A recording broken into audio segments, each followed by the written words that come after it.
After ng first impeachment hearing mga kababayan kay Sara Duterte, nag-conduct ng press conference po si Jinky Luistro, chairman ng House Panel.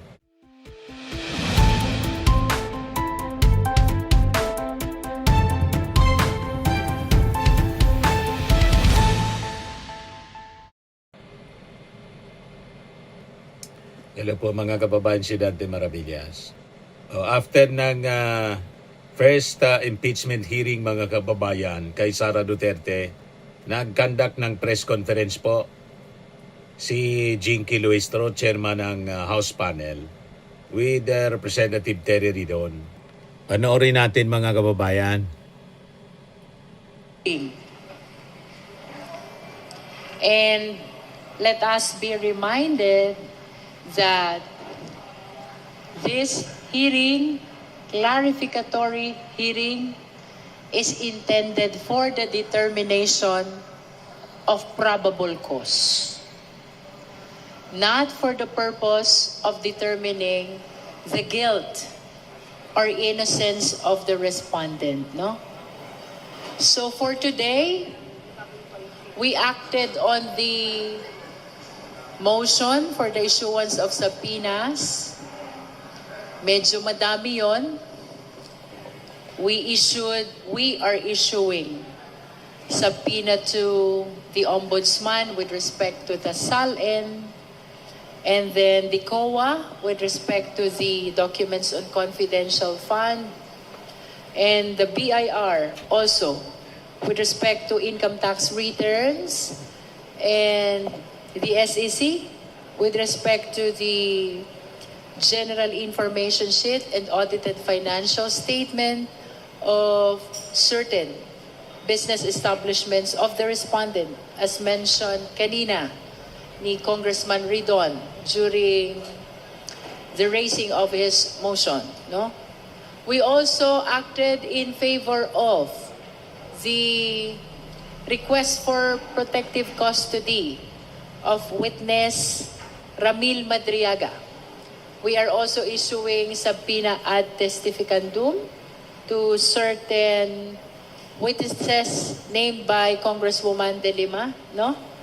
Among those witnesses, of course, is Ramil Madriaga. So we expect to hear his testimony on our next hearing that will be on April 14.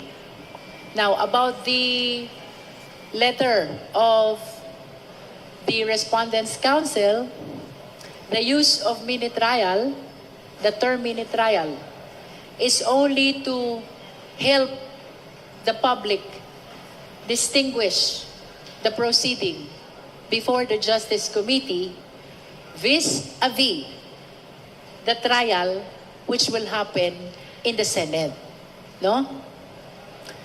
Definitely, this impeachment proceeding before the Justice Committee, particularly the hearing proper, is tantamount to a preliminary investigation.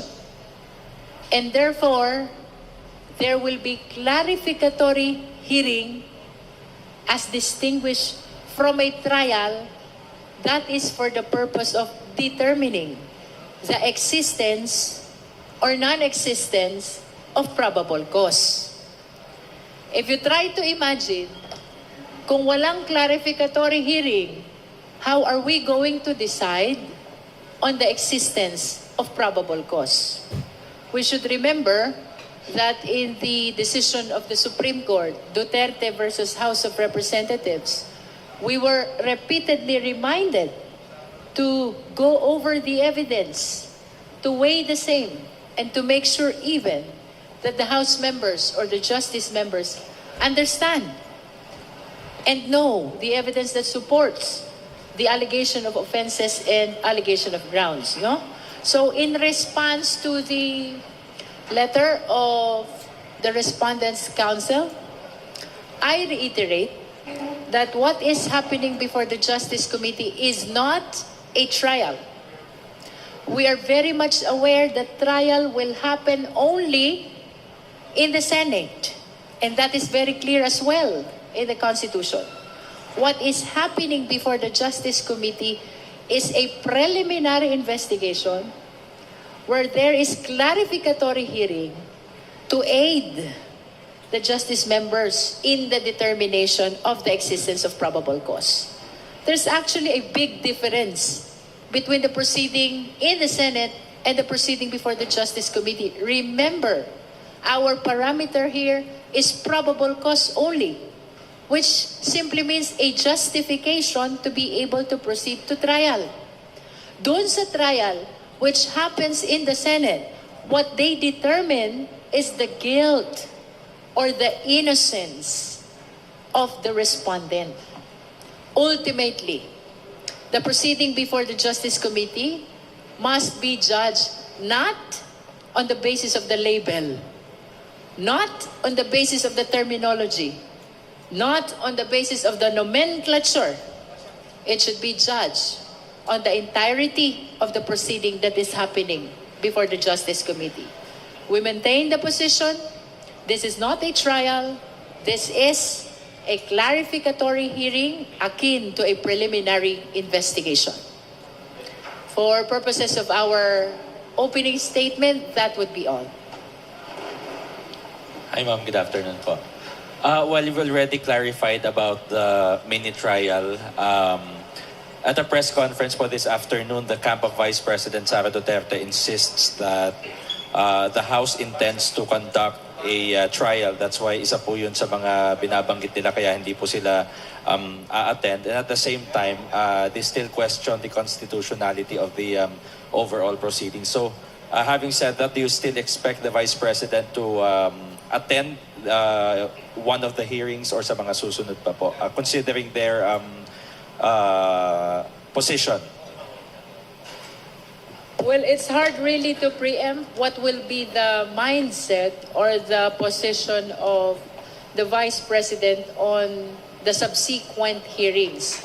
But nevertheless, notwithstanding their non-attendance or non-participation in today's hearing, we are welcoming the participation of the Vice President and her counsel at any stage of our proceeding.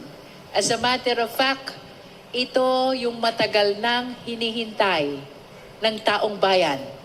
Ang kasagutan sa mga alegasyon ng confidential fund, threat, at unexplained wealth. The people are waiting since 2024, and we are really hoping in the Justice Committee that the Vice President will participate and take advantage of this opportunity to answer all the allegations against her. Yung kay Ramil Madriaga po, for clarification lang po. So what happens po, ano po yung magiging process ng pagdadala sa kanya dito sa House? Kung sa April 14 ay ina-expect po na mapapakinggan na po yung testimonya po niya.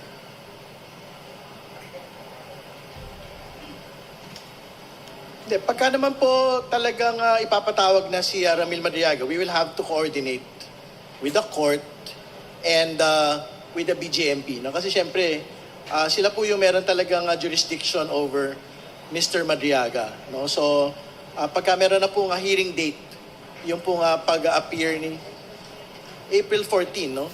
Yung po pagpunta niya, we will have to coordinate with the court and the BJMP relating to that. In addition to that, in line with our order to issue the subpoena ad testificandum to Ramil Madriaga, as well as subpoena to Sestecum with regards to his original affidavit, we have directed the Office of the Sergeant at Arms of the House of Representatives, as well as the Office of the Legislative Security, likewise of the House of Representatives, to coordinate with the BJMP and the court to make sure that all measures in line with his protective custody will be observed when he attends the hearing this coming April 14, 2026. Okay, last question na lang po. Sabi ni VP Sara sa isang statement this morning, parang pangatlong fishing expedition na raw po ito ng House of Representatives. At kanina po may binabanggit si Kong Rufus regarding dun sa sinasabi ni Kong Terry kanina na he objects because it's a fishing expedition nga daw po. Alam niyo, entitled naman ho sila sa opinion nila eh. Di ba? Pero the facts are very clear. Meron pong kailangan ipaliwanag ang atin pong pangalawang Pangulo doon sa discrepancy na kanya pong asalin ng 2007 at 2024. Yung pong wealth gap between yung cumulative salary ng 30 to 50 million at yung pong 88 million net worth niya in 2024.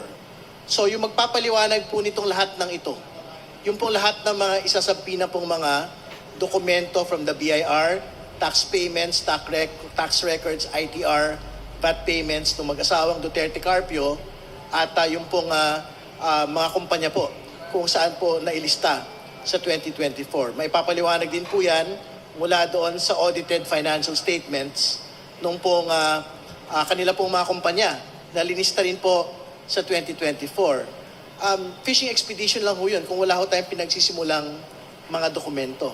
Ang problema meron. Nasasalin po mismo ng pangalawang Pangulo. May I add to that that we will remember that there has been a declaration of sufficiency in form.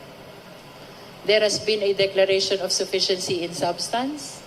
And there has been a declaration of sufficiency in ground. In other words, the committee already ruled on the existence of sufficient basis to proceed to hearing proper that includes the issuance of subpoena. Sorry, last na pong pahabol. Sorry, sir. Na-resolve na po ba yung issue kay Attorney Michael Poe at saka kay Reynold Monsayak kung paano po yung magiging treatment sa kanila as witnesses po ba or as counsel po ni VP Sara? Kasi sa press con din po today, this afternoon, parang willing naman daw po si Attorney Poe na umattend sa hearing. Babasahin pa lang daw po muna niya yung laman ng subpoena. Well, ito na po yung pag-step forward, no? Nung pong proseso dito po sa dalawa pong mga abogado. So, meron na pong subpoena on Mr. Poa. So, we will see in the next hearing, no, kung how he will take this particular subpoena. Kasi nabanggit naman halimbawa, yung pong relevancy nung pong kanya pong pag-i-issue po ng subpoena laban sa kanya. Ganyan din po yung mangyayari in the event that a subpoena is issued to Mr. Monsayak. No? So, it will depend on them as to how they will appreciate their attendance to future hearings po. Ay, sorry. Sir, Kong Raydon, kasi kanina po, I think nag-manifest din si Vice Chair Keith Flores regarding nga po doon sa pinunan niya yung years during na Vice Mayor pa si VP Sara, papasabi na yung mga documents like BIR at ITR, mga GIS, mga GIS. Gayon hindi naman po siya impeachable offense kasi officer during that time. I understand na kwento nyo rin po in detail kanina, pero can you elaborate lang din, sir? Kasi as much as we wanted to be very careful nga, di ba? Sa umpisa pa lang kinatalakay na dapat medyo cautious tayo doon sa kung paano to yung pag-usad po ng proseso. Pero sir, hindi ba yun nga na consider din na baka nga matira ulit sa Supreme Court na titignan yung mga taon na hindi naman po impeachable officer ang VP dito sa mga dokumentong to? Well, clear ho yung relevancy ng mga taon from 2007 to 2024, no? Kasi doon ho yung pagkakumpara at paghambing noon po nga paglaki po ng yaman. At doon po din manggagaling yung po nga pagpapaliwanag kung explainable or unexplainable wealth po ba ito. Kumbaga, we cannot simply rely on existing years, no, from 2022 to date para ho maipakita ito pong pattern na ito. Kasi in the first place, ang paliwanag naman po ng mga supporters po ng pangalawang Pangulo, yung pong kanyang current na kayamanan ay iniluluwal hindi lamang ng kanyang sahod, kundi ng kanila pong mga negosyo, katulad ng ice plant, at ng kanila pong trabaho bilang mga abogado. So, very important ho yung tie. Meron pong tie to the current years Hindi ba? Ng 2022 to 2024. No? So, I don't think magmamatter po yung binabanggit na previous to 2022, hindi po dapat siya kasama. Kasi nga, what we would want to be able to establish is the actual pattern and actual year-on-year growth, no, of all of these financial documents. And we would want to be able to see it. Pwede ho yan kung we are tying them only for impeachment relating to 2007 to 2022. Talagang wala ho tayong pag-usapan doon. But we are talking about an actually existing SALN for 2023 and 2024. So, doon ho manggagaling yung pagbabatayan ng pong look back going to 2007.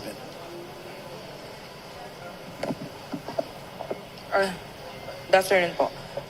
Question lang po, kasi dun sa original na letter ni Congressman Jokno, meron po siya dong request for subpoena sa AMLC certification na walang kinalaman yung walang suspicious transaction involving the accounts of the Vice President, her husband, and even former President Duterte. Nandun po sa letter niya. Pero kanina kasi hindi po na-erase. Yes. And it was, hindi rin po wala rin pong nag-motion to subpoena the bank records of the Vice President. So, does this mean na hindi na yun on the table, hindi na pwedeng mag-motion about that, or pwede pa rin yun i-put forward, pwede pa rin mag-move yung kahit sinong member ng Justice Committee for subpoena of the bank records of the Vice President at a later part? Since the request is not withdrawn as well, then I must say that the request is continuing. It will depend on the succeeding hearings if any of the justice members will be formalizing the motion for issuance of subpoena to AMLA. For today, nobody raised that motion. Ma'am, so even kasi po yung AMLAC nasa request ni Congressman Jokno prior. Pero kung subpoena po in terms of bank records, pwede po bang may mag-motion nun sa succeeding hearings kahit walang prior letter to the Justice Committee? Are you referring to subpoena of AMLA or subpoena of banks? Bank records po. Kasi Bank as you said records. before, And to whom accepted will siya the sa subpoena bank be addressed? To the AMLA? To produce bank records? Yes, Is that your question? yes, ma'am. Opo. Parang pwede po ba yung i-put forward So, ng kahit sino? As to whether or not the committee will be acting on that concern in the succeeding hearings, it will depend really if there will be justice members who will be formalizing or moving towards the issuance of subpoena to AMLA. Kung walang magpo-formalize ng motion, then that remains a continuing request which is not being withdrawn by the Congressman Chel Jokno, but without a motion, definitely the Justice Committee cannot act on that. Hi, Kong. Good afternoon. Tingin po ba ng komite, sapat na po yung pag-request ng additional protection, security for Madriaga as opposed to the House taking full custody? Because if I remember po, that was the original request na yung House na po yung sumailalim na si Madriaga sa ilalim ng kustodiya ng House. I don't know if indeed the members requested that the custody be transferred to the House of Representatives. But I remember during the last hearing, prior to this representation was corrected by Congressman Chel Jokno because indeed the motion is not for the transfer of custody to the House, but it is a motion for protective custody, which can pertain to some or more measures towards protecting the safety of witness Ramil Madriaga. Kanina, we witnessed Congressman Chel Jokno enumerate the details of his request. So what I recall, ang sabi niya dyan, i-augment ang security with NBI security personnel. Second, to ensure the safety of his transport in attending hearings before the Justice Committee. And the third is to make sure that secured yung kanyang detention place while this hearing is ongoing. So these are the three specific concerns of Congressman Chel Jokno, which he requested to be addressed. He moved to be addressed in his motion for protective custody, and which, as you witnessed, the Justice Committee acted on favorably. What do you think po, Congresswoman? Is it sufficient for now, or are we not ruling out the possibility na yung House ay si Madriaga sasailalim na lang fully in the future sa kustodiyan ng The House? committee can actually act depending on the motions which are being raised. And since no one raised the motion for transfer of custody, wala tayong tinalakay na ganyan. As to sufficiency, I think naman reasonably sufficient yung mga ni-request ni Congressman Jokno about making sure that protective custody is provided to witness Ramil Madriaga. Related naman, on another topic naman po, patungkol po doon sa label na mini trial, because we saw Vice President Sara's statement and she sort of like siguro weaponized the use of that word phrase. And I remember po last week kayo po yung isa mga nagbanggit noong salitang yon, nung label na yon. Do you still stand by that label, categorization to refer to what is happening to here in the House of Representatives, or do you sort of like regret that given na ginagamit po ito ng kampo ni VP Sara? For purposes of accuracy, no, the use of mini trial in the past interviews was only to guide the viewing public in distinguishing the proceeding before the Justice Committee with the trial which will happen in the Senate. Again, to be very accurate, what is happening in the Justice Committee is akin to a preliminary investigation in which there should be a clarificatory hearing where the justice members will raise question for the purpose of guiding them in the determination of probable cause, no? Kung walang clarificatory hearing, kung hindi magtatanong ang mga justice members, ang tanong ko naman sa inyo, paano kaya i-determine ng justice members ang existence or non-existence of probable cause? So kayo, Kong, you wouldn't shy away from using it just to guide the public pa rin of what is happening in the House? Of course, because the intention only in using that terminology is to make it better understandable on the part of the viewing public that this is different from the trial that is happening in the Senate. So no regrets, Kong? No regrets. And finally po, sa pahayag kasi ni VP Sara, I think today, she's sort of like framing what is happening in the House as bakit nagfo-focus yung House dito sa political matter na ito as opposed to gut issues that are happening in the country. Can the House Justice Committee lang po siguro articulate further why this impeachment proceeding is important despite yung nararanasan ng mga publiko, mga gut issues na kinakaharap nila? Well, una sa lahat, hindi lang naman na gut issues yung mahalaga eh. Katulad ng sinabi ng ilang mga senador nung nagdaan pong impeachment, hindi lang naman yung pagkain, kalusugan at ang mahalaga sa taong bayan. Mahalaga rin po yung pananagutan, mahalaga rin po yung katarungan. Nakakain ba yun? Hindi. Pero mahalaga sa tao yun.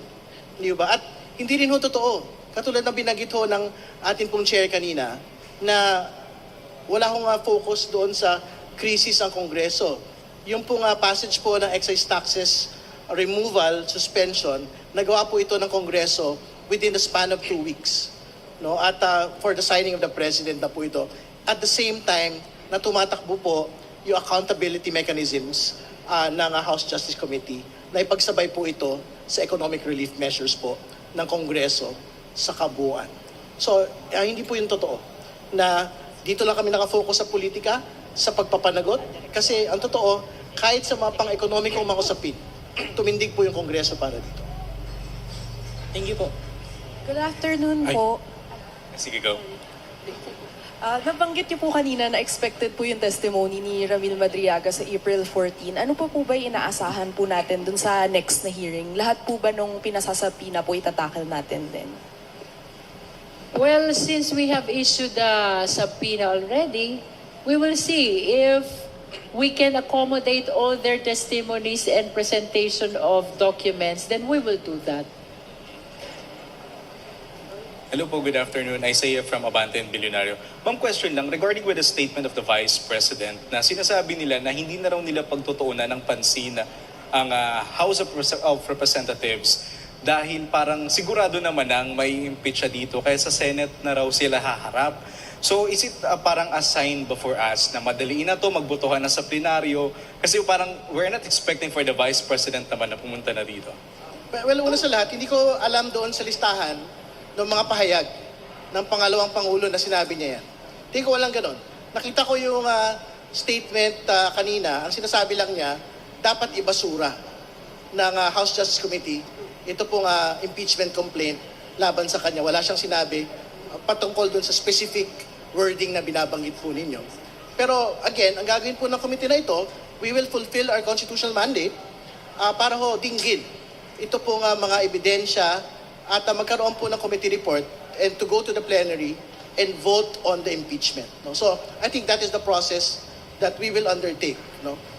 And given all of the schedules that we have today.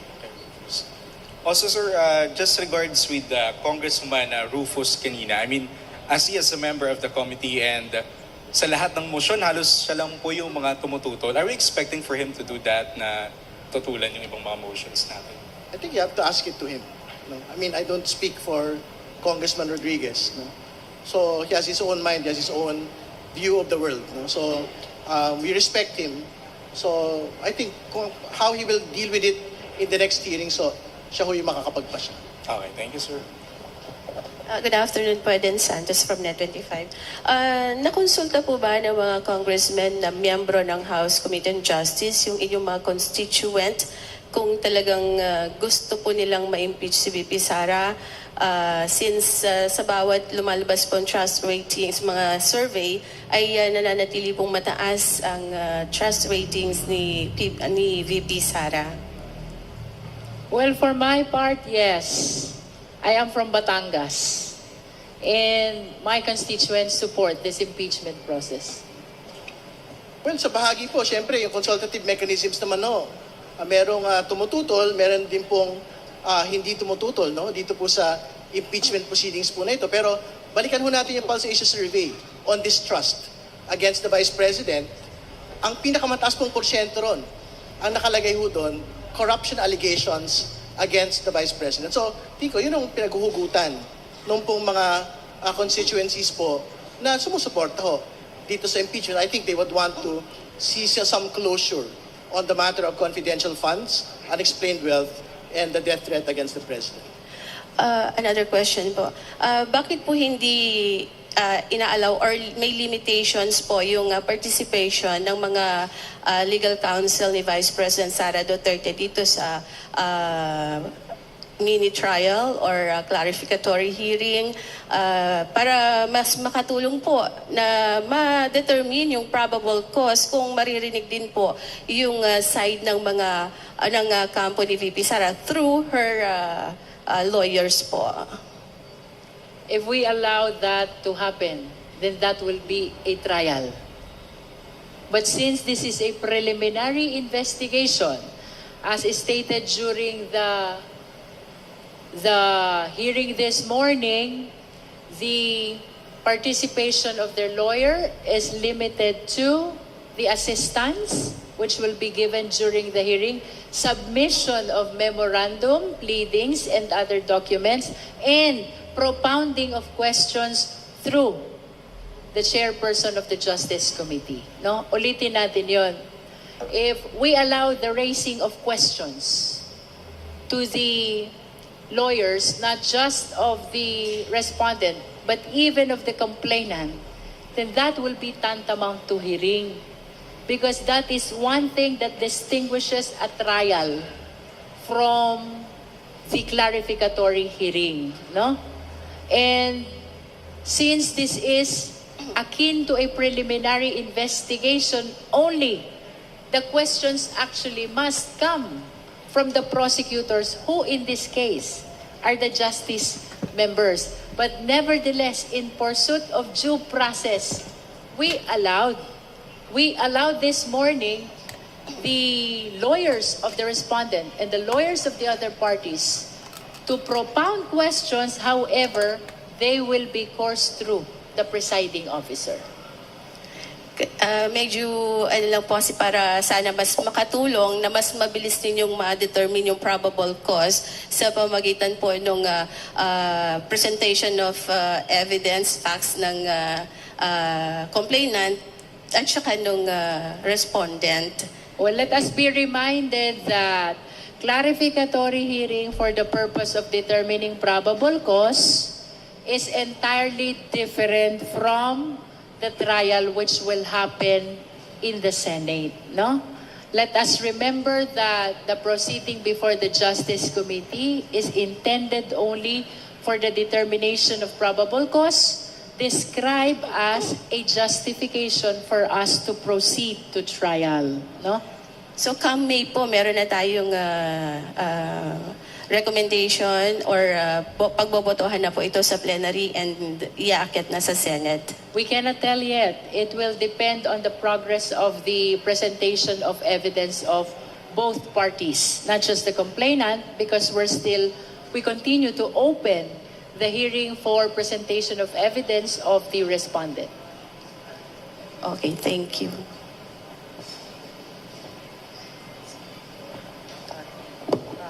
Ma'am, for the, pahabol lang. For the record, ma'am, kasi parang dun sa letter ni Vice President sa committee, ang pinaka-argument niya, wala yung jurisdiction yung committee. Kasi nga, the committee daw intends to hold trial. For the record lang po, the committee has jurisdiction. And parang can you elaborate why the committee has jurisdiction on this particular proceeding? Thank you. Definitely, the Committee on Justice has jurisdiction over these impeachment complaints. This is not a trial. The use of mini trial is only to guide the public in distinguishing the proceeding before the Justice Committee with the trial which will happen in the Senate.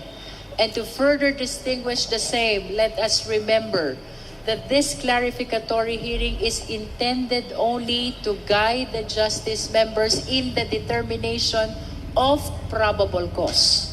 Unlike in the trial before the Senate, the objective is to determine the guilt or the innocence of the respondent. Thank you, ma'am.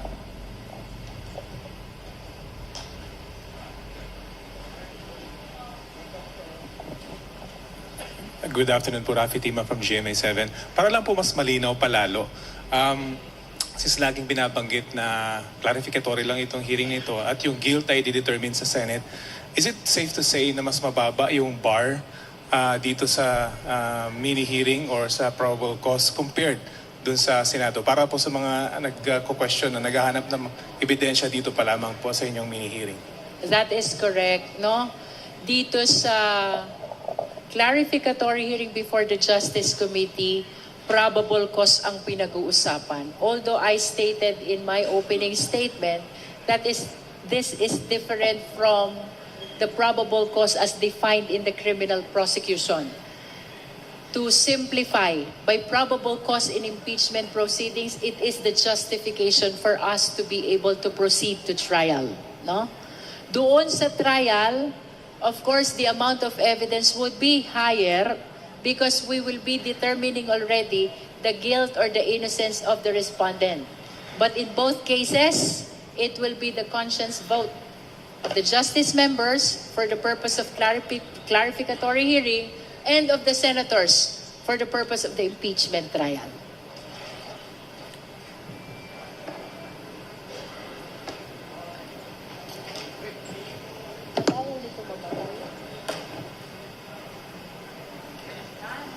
Okay, maraming salamat.